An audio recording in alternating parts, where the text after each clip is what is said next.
Liquor files, ఈ AP liquor files లో మరొక పెద్ద వికెట్ పడింది. మాజీ మంత్రి కారుమూరి నాగేశ్వరరావుని ఎన్ఫోర్స్మెంట్ డైరెక్టరేట్ అరెస్ట్ చేసింది. ఇవాళే కేంద్రం రిమాండ్ ఇచ్చింది 2 వారాల పాటు.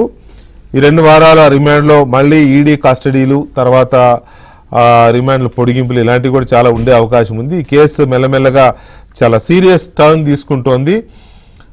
ఈ లిక్కర్ స్కామ్లో వివిధ ఫేజెస్ ఉన్నాయి. ఆ వివిధ ఫేజెస్లో ఇది ఒక ఫేజ్ ఏంటంటే లిక్కర్ రవాణా,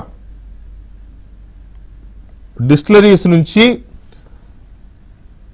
రవాణా చేసే గోడౌన్స్ కానీ లేదా షాపులకు కానీ రవాణా చేసే కాంట్రాక్ట్ని తన సంస్థకి దక్కించుకున్న కారుమూరి నాగేశ్వరరావు కోట్లాది రూపాయలు ప్రభుత్వ ఖజానాకు రావాల్సిన ఆదాయాన్ని బ్లాక్లో కొట్టేసి తన కొడుకు కోడల అకౌంట్కి రూట్ చేశారనేది ఆరోపణ. అది ఎస్టాబ్లిష్ అయింది. దానికి సంబంధించి ఈడీ ఎంటర్ అయింది దీంట్లోకి, ఎన్ఫోర్స్మెంట్ డైరెక్టరేట్ ఎంటర్ అయ్యి కోర్టులో వేయడము, ఆయన అరెస్ట్ చేయడము, ఇవాళ కోర్టు రిమాండ్ ఇవ్వడం జరిగింది. సో దీని మీద డీటెయిల్డ్ డిబేట్ చేద్దాం. ఎందుకంటే లిక్కర్ స్కామ్లో జగన్ యొక్క టీం క్యూ కడుతున్నారు జైలుకి, ఆయన తప్ప. అంటే దాన్ని ఎలా అనుకోవాలంటే 2 విషయాలు.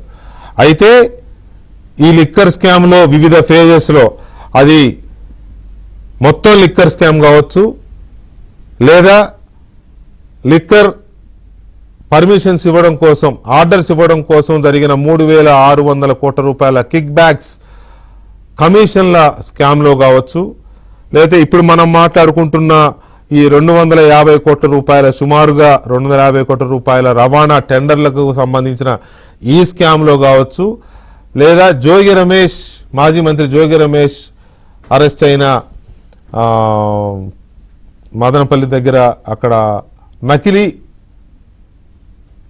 సారా తయారు చేసిన ఆ స్కామ్కి సంబంధించుకోవచ్చు. వీటన్నిటిలో మాజీ మంత్రులు అరెస్ట్ అయ్యారు, అధికారులు అరెస్ట్ అయ్యారు, జైళ్లకు వెళ్ళారు. కానీ జగన్మోహన్ రెడ్డి తప్ప. దానికి 2 కారణాలు చూడాల్సి ఉంటుంది. జగన్మోహన్ రెడ్డి దాకా ఇది వెళ్ళలేదు అంటే, అయితే ఈ 4 రకాల స్కామ్స్లోనూ 4 రకాల కోణాల్లోనూ జగన్మోహన్ రెడ్డికి సంబంధం లేకపోయి ఉండాలి, లేదా దర్యాప్తు బృందాలకి జగన్మోహన్ రెడ్డి వరకు వెళ్ళడం ఇష్టం లేకపోయి ఉండాలి. ఈ రెండిట్లో ఏది